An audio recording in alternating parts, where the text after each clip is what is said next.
നമസ്കാരം. KH ന്യൂസിലേക്ക് ഏവർക്കും സ്വാഗതം. 10 വർഷം മുമ്പ് 1 കിലോ മൈദയ്ക്ക് 28 രൂപയായിരുന്നെങ്കിൽ ഇന്ന് അത് 48ആയി. പാലിന് അര ലിറ്ററിന് 28-30മായി. വെളിച്ചെണ്ണ കിലോയ്ക്ക് 120 രൂപയിൽ നിന്ന് 430-ലെത്തി. തേങ്ങ വില 85 കടന്നു. ഉഴുന്ന് 60-ൽ നിന്ന് 130ആയി. ചിക്കൻ 160 വരെ ഉയർന്നു. എന്നിട്ടും മിക്ക ഹോട്ടലുകളിലും വില ഉയർത്തിയിട്ടില്ല. 10 വർഷം മുമ്പ് 10 രൂപയ്ക്ക് വിറ്റിരുന്ന പൊറോട്ടയ്ക്ക് 12 രൂപയെ ഈടാക്കുന്നുള്ളൂ. ഗ്യാസിന് 2022-ൽ 950 രൂപയായിരുന്നത് ഇന്ന് 1800 രൂപയായി. സംസ്ഥാനത്ത് 2 നിപ കേസുകളുമായി ബന്ധപ്പെട്ട് 3 ജില്ലകളിൽ ജാഗ്രതാ നിർദ്ദേശം നൽകി ആരോഗ്യമന്ത്രി വീണ ജോർജ്. കോഴിക്കോട്, മലപ്പുറം, പാലക്കാട് ജില്ലകൾക്കാണ് ജാഗ്രതാ നിർദ്ദേശം. പാലക്കാട്, മലപ്പുറം ജില്ലകൾക്കുള്ളവർക്കാണ് നിപ സ്ഥിരീകരിച്ചത്. മലപ്പുറം, കോഴിക്കോട് മെഡിക്കൽ കോളേജുകളിൽ നടത്തിയ പരിശോധനയിൽ ഇരുവർക്കും നിപ സ്ഥിരീകരിച്ചിരുന്നു.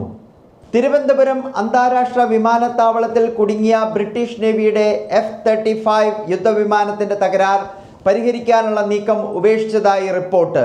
തകരാർ പരിഹരിക്കാൻ സാധിക്കാത്തതിനെ തുടർന്ന് വിമാനം പൊളിച്ച് ഭാഗങ്ങളാക്കിയ ശേഷം കൊണ്ടുപോകാൻ നീക്കം നടക്കുന്നതായി ദേശീയ മാധ്യമങ്ങളാണ് റിപ്പോർട്ട് ചെയ്തത്. പത്തനംതിട്ട ജില്ലയിലെ മലയോര മേഖലയിൽ മൊബൈൽ കവറേജ് ലഭിക്കുന്നില്ലെന്ന പ്രദേശവാസികളുടെ പരാതി. കോന്നിയിലെ കോക്കാത്തോട്, കല്ലേലി തുടങ്ങിയ മേഖലയിലാണ് മൊബൈൽ ഫോണുകൾക്ക് സിഗ്നൽ ലഭിക്കാത്തത്. വന്യജീവി ആക്രമണം രൂക്ഷമായ മേഖലയിൽ മൊബൈൽ ഫോൺ പ്രവർത്തനരഹിതമാകുന്നത് നാട്ടുകാരെ ഏറെ ബുദ്ധിമുട്ടിലാക്കിയിരിക്കുകയാണ്. മുഖ്യമന്ത്രി പിണറായി വിജയൻ അമേരിക്കയിലേക്ക് ഒരാഴ്ച നീളുന്ന ചികിത്സയ്ക്കായാണ് മുഖ്യമന്ത്രി അമേരിക്കയിലേക്ക് യാത്ര തിരിക്കുന്നത്. 10 ദിവസത്തേക്കാണ് പോകുന്നത്. ദുബായ് വഴിയാണ് യാത്ര. ഇത് സംബന്ധിച്ച ഔദ്യോഗിക അറിയിപ്പുകൾ പുറത്തുവിട്ടിട്ടില്ല. നിയന്ത്രണം വിട്ട കാർ സ്കൂട്ടറിലിടിച്ച് സ്കൂട്ടർ യാത്രികനായ യുവാവിന് ഗുരുതരമായ പരിക്ക്. താമരശ്ശേരി മുക്കം സംസ്ഥാന പാതയിൽ ഓമശ്ശേരിക്ക് സമീപം മടൂരിൽ കഴിഞ്ഞ ദിവസം വൈകുന്നേരം 4:15ഓടാണ് അപകടമുണ്ടായത്.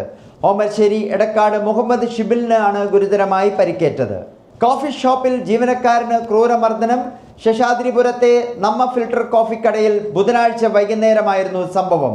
4 അംഗ സംഘമാണ് ജീവനക്കാരനെ ആക്രമിച്ചത്. ആദ്യം കാപ്പി കുടിച്ചതിന് ശേഷം അതിലേക്ക് കുറച്ചുകൂടി ഒഴിച്ചു നൽകാൻ സംഘം ആവശ്യപ്പെട്ടു. എന്നാൽ ജീവനക്കാരൻ ഇത് നിരസിക്കുകയും പകരം മറ്റൊരു കോഫി വാങ്ങാൻ ആവശ്യപ്പെടുകയും ചെയ്തു. ഇവരെ പ്രകോപിപ്പിച്ചു. അതേ തുടർന്ന് യുവാക്കൾ ജീവനക്കാരനെ മർദ്ദിച്ചത്. കർണാടകയിലെ ചാമരാജ ജില്ലയിൽ 20 കുരങ്ങുകൾ ചത്ത നിലയിൽ. ഇത് ബന്ദിപ്പൂർ കടുവ സംരക്ഷണ കേന്ദ്രത്തിൻ്റെ ബഫർ സോണിന് കീഴിലാണ് ഈ മേഖല. വിഷാംശം ഉള്ളിൽ ചെന്നതാകാം കുരങ്ങുകൾ ചത്തതെന്ന് പോലീസും വനം വകുപ്പും അറിയിച്ചു.